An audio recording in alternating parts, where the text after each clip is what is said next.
All right, let's dive into a mystery. But this one isn't some ancient riddle. It's a mystery that every single one of us shares. I'm talking about that strange, silent gap. Right at the very beginning of your life story?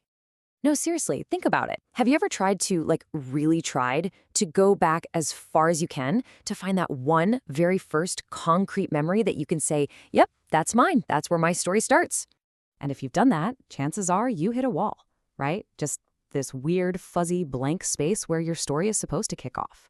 It's such a bizarre feeling, isn't it? To know you were there. You were living, but you have basically no mental pictures to prove it. So let's talk about that blank space. Why does it feel like our personal stories don't actually start at birth? Okay, first things first, and this is super important. If you have this gap, you are not broken. There's nothing wrong with your memory. It feels strange for sure, but it's completely normal. In fact, it's a universal part of being human. And lucky for us, psychology has some really fascinating clues as to why this happens. So our first clue takes us right inside our own heads. It's biological. Think about your infant brain, not as a finished product, but as a massive, buzzing construction site.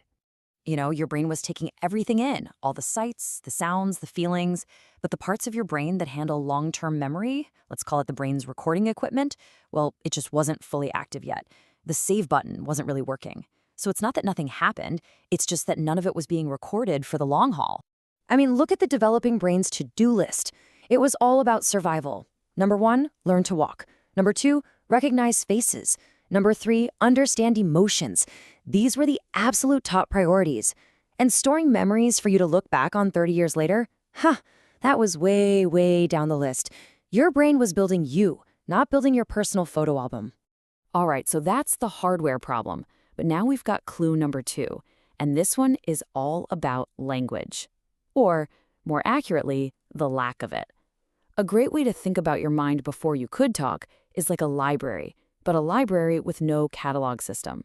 See, without language, everything is just raw experience. It's a flood of sensory stuff, totally fleeting and unorganized, like a pile of books just thrown on the floor. But once you have words, then you can build a story. You can describe what happened, you can put it in chronological order, and you can file it away on the right shelf.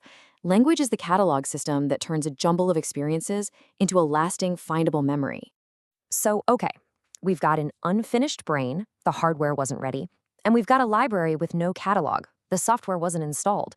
So does that mean those first few years are just gone? Totally wiped from the hard drive? Well, no. And this is where the story gets really, really cool. They aren't gone. They were just saved in a completely different format.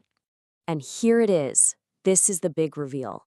You don't have a memory like a little video clip you can just replay in your head, but the feeling of that time, the sense of safety or fear or love, that got stored deep down.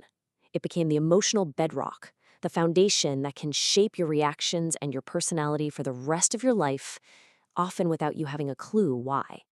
Okay, so it's time to bring all these clues together. Let's solve this case and really understand how this whole thing makes you, well, you. So this whole phenomenon has a name, an official term. It's called childhood amnesia. And look at that definition. It's the natural and universal inability to remember things. It's not a bug, it's a feature of how we develop as humans, which is why most of us can't really remember much, if anything at all, from before we were about 3 or 4 years old. So let's wrap this up. Here is the final case file on why we forget. First, the brain just wasn't fully developed yet. We also lacked language to organize all those experiences. Our brains were way more focused on basic survival skills than on making memories. Plus, our sense of self, that feeling of I, was still just starting to form. And maybe most importantly, those early experiences weren't lost. They were just stored differently, as emotions, not as clear events. And all of that leaves us with one final and kind of profound question. It really makes you think, doesn't it? It's not about what you've forgotten. It's about realizing that you are, in so many ways, the result of that unremembered story. The echoes of those first few years, they're still in there. They're in your gut feelings, your instincts, your patterns.